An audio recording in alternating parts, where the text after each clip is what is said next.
You walk through a silent museum hall. Marble figures line the walls, frozen in gestures of heroism, grief, prayer. Their bodies are still. Their expressions are carved with impossible precision. At first, they are simply art. Then you move. And something strange happens. The eyes follow you. You stop. The statue remains motionless. Yet the sensation persists. That invisible thread of attention connecting stone to flesh. You shift again. The gaze shifts with you. The room feels smaller, the air heavier. You know it is only marble. So why does your pulse quicken? The fear of statues that seem to watch us is ancient and deeply psychological. It sits at the crossroads of perception, mythology, and a human instinct for social awareness. At the most basic level, humans are exquisitely sensitive to eyes.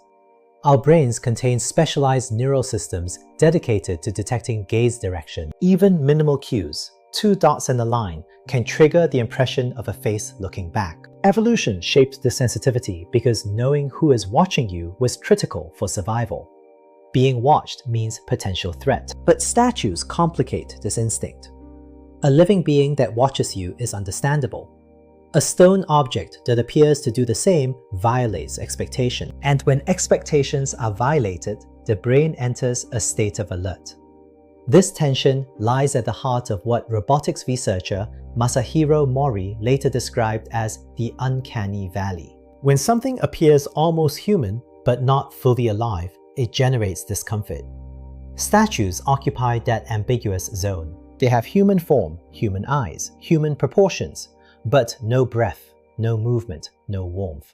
They resemble life without possessing it. And that resemblance creates cognitive dissonance. Historically, this unease was amplified by belief. In ancient Greece, the myth of Pygmalion told of a sculptor whose statue came to life. In many cultures, idols were believed to house spirits or divine presence. A statue was not merely representation, it was vessel. To stand before a sacred figure was to stand before a being capable of awareness. During the Middle Ages, certain religious statues were rumored to weep, bleed, or move their eyes. Whether miracle, illusion, or legend, these stories reinforce the idea that stone could awaken. Even today, viral stories circulate about statues that turn their heads when no one is looking. The fear is not simply superstition, it is about agency. Agency is the quality of having intention. A statue should not possess intention. When we perceive it as having one, even momentarily, our brain flags an anomaly. There is also the psychological weight of immobility. A predator that moves can be tracked. A statue does not move.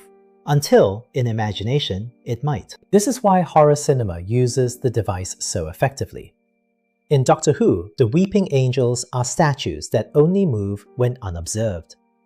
The rule transforms stillness into threat. Similarly, in The Haunting, architectural statues and carvings create the impression of silent watchers embedded in walls.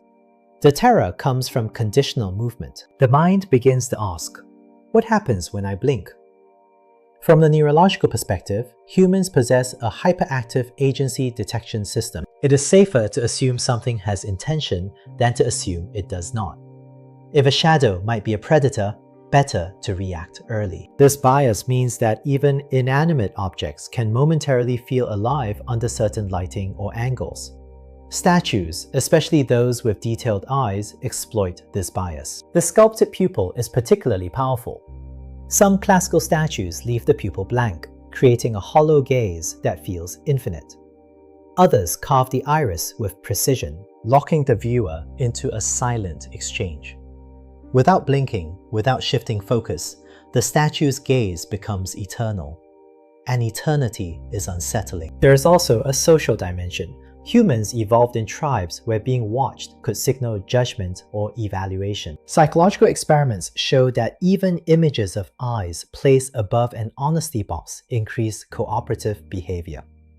We act differently when we feel observed. So when the statue appears to watch, it triggers subtle self-consciousness.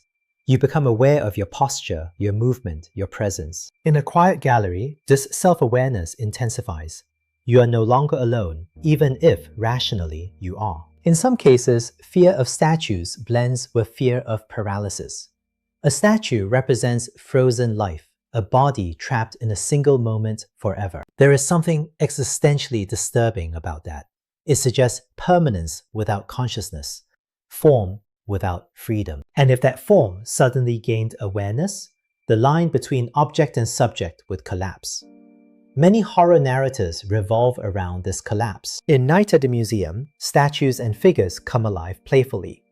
But imagine that concept stripped of humor, replaced with silence and darkness. The shift from inert to animate destabilizes reality. Ultimately, the fear of statues that seem to watch us is not about stone. It is about boundaries. The boundary between living and non-living, between observer and observed, between art and entity. When you stand before a statue and feel its gaze, you experience a subtle inversion of control. You came to look at it, yet suddenly it feels as though it is looking at you. And that reversal is powerful. Because to be watched without consent, without understanding, without reciprocity, that touches something primal.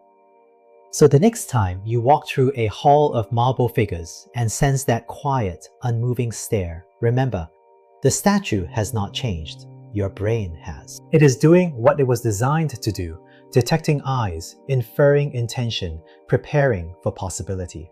But in that thicker of uncertainty, in that half second where stone feels sentient, you glimpse something deeper, the fragile line that separates the living world from the imagined one, and how easily that line can blur.